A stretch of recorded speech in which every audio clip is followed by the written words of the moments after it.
दोस्तों जरा इमेजिन करो, आप अपने कमरे में पबजी गेम खेलने में बिजी हो, लेकिन तब तक बाहर की दुनिया में ज़ॉम्बी एपोकैलिप्स फैल जाए और आप ज़ॉम्बी के डर के मारे कमरे के अंदर फंस जाओ। तो आप इस सिचुएशन में क्या करोगे? कुछ इसी तरह की घटना होती है आज की हमारी इस कहानी में। कहानी की शुरुआत में हम जून वू नाम के एक लड़के को देखते हैं, जो एक फ्लैट में अपने पेरेंट्स और सिस्टर के साथ रहता है। वो अपना पूरा दिन दोस्तों के साथ लाइव वीडियो गेम में स्पेंड करता था। उस दिन भी वो गेम खेलने में बिजी था, लेकिन उसकी फैमिली घर पर नहीं होती। तभी गेम खेलने के दौरान न्यूज पर एक रिपोर्ट आती है कि सियोल सिटी में एक वायरस फैल गया है और उससे इन्फेक्टेड होकर लोग एक दूसरे को ही काट रहे हैं। ये वायरस इस हद तक फैल चुका है कि गवर्नमेंट के कंट्रोल के भी बाहर हो गया है और जो लोग सरवाइव कर गए हैं उन्हें बचाने के लिए कोई रास्ता नजर नहीं आ रहा। ये न्यूज सुनकर जूनवू अपने अपार्टमेंट से बाहर देखता है कि वहाँ पर इन्फेक्टेड लोग एक दूसरे को बुरी तरह काट रहे थे। ये सब देखकर जूनवू काफी घबरा जाता है। दरअसल ये वायरस ज़ॉम्बी वायरस था और उसकी वजह से लोग इन्फेक्टेड होकर ज़ॉम्बी बन रहे थे। तभी अचानक से उसका एक नेबर जबरदस्ती उसके फ्लैट में घुस जाता है, जो उससे कहता है कि लोग बाहर पागलों की तरह एक दूसरे पर अटैक कर रहे हैं। मुझे उनसे बचने का कोई रास्ता नहीं दिखा, इसलिए मैं तुम्हारे फ्लैट में चला आया। बट जूनवू उसे फ्लैट से निकालने की कोशिश करता है। तभी वो टीवी पर एक न्यूज सुनता है कि लोगों के इन्फेक्टेड होते ही उनकी आंखें एकदम लाल हो जाती हैं और उनकी स्किन वाइट। इसी के साथ उसका नेबर जो उसके घर में घुसाया था वो एक ज़ॉम्बी में कन्वर्ट हो जाता है। लेकिन किसी तरह जूनवू उसे अपने फ्लैट से बाहर निकालकर दरवाजा बंद कर लेता है। इसी वक्त जूनवू को उसकी फैमिली का एक मैसेज आता है जिसमें लिखा था क्या वो ठीक है और स्टे अलाइव। इसके बाद जूनवू एक नोट में स्टे अलाइव लिखकर अपने पेरेंट्स के पिक्चर पर चिपका देता है और वो ये सब मोटिवेशन के लिए कर रहा था। जूनवू खुद को फ्लैट के अंदर ही बंद कर लेता है और डोर पर freeze as a barricade use करता है ताकि वो ज़ॉम्बीज अंदर ना आ सके। हेल्प के लिए वो अपनी एक पिक्चर #alive के साथ सोशल मीडिया पर अपलोड करता है ताकि कोई उसकी पोस्ट को पढ़कर उसे यहाँ बचाने आ जाए। लेकिन कोई भी उसकी मदद के लिए नहीं आता, क्योंकि जहाँ पर वो रहता है वो पूरी एरिया ही ज़ॉम्बीज की लपेटे में आ गया था। ये सब कुछ उसे एक ड्रोन के जरिए पता चलता है। उसके नेबरहुड में ये वायरस काफी तेजी से फैल चुका था और सब लोग ज़ॉम्बीज बन गए थे। तब जूनवू को याद आता है कि वो रेडियो के थ्रू हेल्प के लिए किसी को मैसेज भेज सकता है, लेकिन उसके घर में इस किस्म का कोई भी डिवाइस अवेलेबल नहीं था। वक्त गुजरता जा रहा था और जूनवू मदद के लिए डेली अपनी एक वीडियो बनाकर सोशल मीडिया में पोस्ट करता था। जाहिर है इतने दिन घर में अकेले कैद रहने की वजह से उसकी सारी फूड खत्म हो गई थी और साथ ही इंटरनेट और नेटवर्क भी नहीं रहता। रात में वो एक पुलिस ऑफिसर को देखता है जो अपनी जान बचाने के लिए उन ज़ॉम्बीज से लड़ रही थी, लेकिन वो ज़ॉम्बीज उसे भी मार डालते हैं। ये सब जूनवू की आंखों के सामने हो रहा था। इसी दौरान एक ज़ॉम्बी डोर को ओपन करके उसकी तरफ आने की कोशिश करता है। तब जूनवू बालकनी में लटक कर उस ज़ॉम्बी को इस तरह दिखता है कि वो नीचे गिर गया है। ये देखकर ज़ॉम्बी भी उसे पकड़ने के लिए नीचे कूदता है, बट वो नीचे गिरकर मर जाता है। इस ज़ॉम्बी से तो जूनवू अपनी जान बचा लेता है, लेकिन वो देखता है कि घर में खाने पीने की सारी चीजें खत्म हो गई हैं और तब वो ड्रिंक करके अपना गुजारा चलाता है। घर में इतने दिनों से अकेले रहने की वजह से उसे हैलुसिनेशन होते हैं कि उसकी फैमिली घर आ गई है और सब कुछ नॉर्मल हो गया है, लेकिन असल में ऐसा कुछ नहीं हुआ था। सडनली उसका मोबाइल फोन का नेटवर्क रिस्टोर होता है और उसे उसकी फैमिली की तरफ से एक वॉइस मैसेज आया हुआ था। वॉइस मैसेज सुनते ही जूनवू को पता चलता है कि इस मैसेज को भेजने के दौरान ज़ॉम्बीज ने उसकी फैमिली के ऊपर अटैक कर दिया था, जिसके बाद जूनवू गुस्से में घर के सारे सामान तोड़ने लगता है और फिर वो फ्लैट के बाहर जाता है। लेकिन उन खतरनाक ज़ॉम्बीज का भयानक रूप देखकर वो वापस अपने फ्लैट में आ जाता है और अब उसके दिमाग में सिर्फ एक ही बात घूम रही थी, चाहे कुछ भी हो जाए बट वो ज़ॉम्बी तो बिल्कुल भी नहीं बनेगा। ये सोचकर वो खुद को फांसी लगाने ही वाला था कि तभी कोई सामने वाली फ्लैट से एक लेजर लाइट की मदद से उसे बचा लेता है। जूनवू उठकर देखता है कि उसके सामने वाली बिल्डिंग में एक और सर्वाइवर बची हुई थी जिसका नाम यूबीन था। वो दोनों डेली सिग्नल के थ्रू बातें किया करते थे।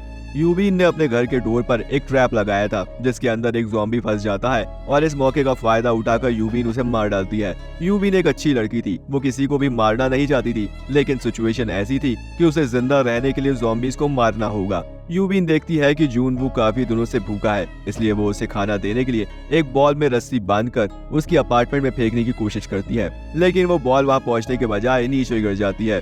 तब जूनवू अपनी ड्रोन की मदद से यूबीन के पास एक रस्सी भेजता है, जिसके बाद यूबीन उस रस्सी की मदद से जूनवू को खाने का कुछ सामान भेजती है। लेकिन तभी नीचे से एक ज़ॉम्बी यूबीन की फेंकी हुई बॉल को देख लेता है और वो उस बॉल को पकड़कर खींचता है जो रस्सी के सहारे यूबीन के रूम के एक टेबल से बंधी हुई थी, जिस वजह से वो टेबल आकर जोर से यूबीन को लगती है और वो बेहोश हो जाती है। फिर वो ज़ॉम्बी रस्सी को पकड़कर ऊपर चढ़ने लगता है। जूनवू अपना ड्रोन उस ज़ॉम्बी की तरफ भेजकर उसका अटेंशन डिवाइडेड करने की कोशिश करता है और वो उसकी फेस पर एक कट भी लगा देता है। लेकिन अब जूनवू के फ्लैट में भी ज़ॉम्बीज दरवाजा तोड़ने की कोशिश कर रहे थे, जिससे उसका ध्यान ड्रोन के कंट्रोल से हट जाता है और वो ज़ॉम्बी उस ड्रोन को पकड़ लेता है। लेकिन इसी दौरान यूबीन होश में आकर उस ज़ॉम्बी का हाथ काट देती है, जिससे वो ज़ॉम्बी सीधा नीचे गिरकर मर जाता है। उसी रात जूनवू डिसाइड करता है कि वो आसपास के फ्लैट में जाकर खाना ढूंढेगा।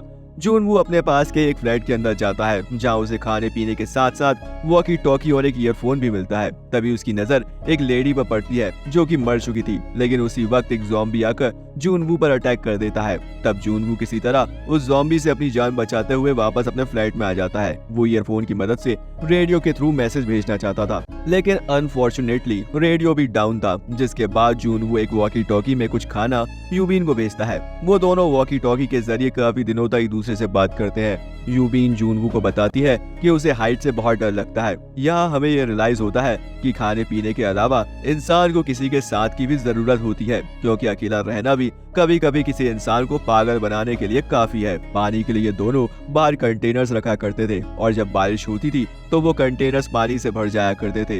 एक दिन बहुत सारे ज़ॉम्बीज उन दोनों के अपार्टमेंट में फैल जाते हैं। उन ज़ॉम्बीज की मूवमेंट से ऐसा फील हो रहा था जैसे मानो बारिश हो रही है, लेकिन असल में वो उन ज़ॉम्बीज की भागने की आवाज थी। भगदड़ के दौरान यूबीन से कुछ चीजें गिर जाती हैं, जिसकी आवाज सुनकर सारे ज़ॉम्बीज उसकी फ्लैट की तरफ आने लगते हैं। लेकिन तभी जूनवू यूबीन के पास वाले फ्लैट में अपने घर के लैंडलाइन नंबर से कॉल कर देता है, जिससे वो सारे ज़ॉम्बीज यूबीन के पास वाले फ्लैट में चले आते हैं। तब उन दोनों को रियलाइज होता है कि अगर वो दोनों ऐसे ही यहाँ पड़े रहे तो एक दिन वो मर जाएंगे। जिसके बाद यूबीन जूनवू को बताती है कि उसकी बिल्डिंग का 8th फ्लोर पूरी तरह से खाली है। उसने अभी तक वहाँ एक भी ज़ॉम्बी नहीं देखा। वो उससे कहती है कि हमें वहाँ जाकर जिंदा रहने के लिए खाना ढूंढना होगा। इसके बाद वो दोनों नीचे आते हैं और ज़ॉम्बी से उन दोनों की काफी खतरनाक लड़ाई होती है।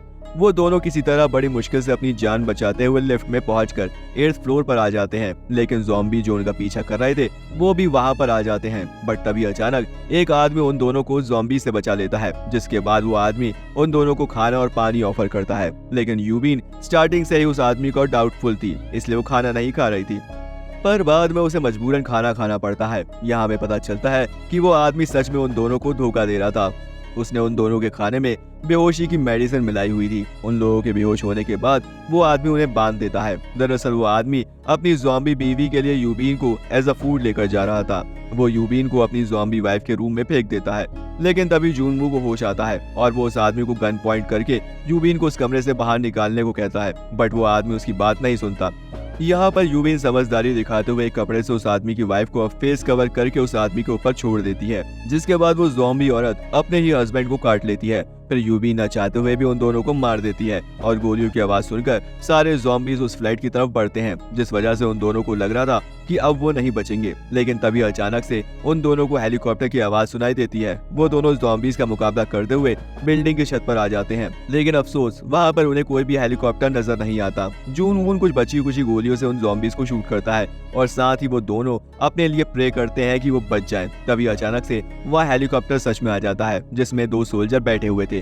उन दोनों सोल्जर्स ने उन ज़ॉम्बीज को शूट करते हुए उन दोनों को सही सलामत हेलीकॉप्टर में बैठा लिया था। वहां से निकलते ही सिग्नल्स भी आ जाता है। इसके बाद जूनवू को उसकी फैमिलीज की कई सारे मैसेज आते हैं, जिसे देखकर वो समझ जाता है कि उसकी फैमिली अभी भी जिंदा है। और इसी के साथ यहाँ इस मूवी का एंड होता है दोस्तों।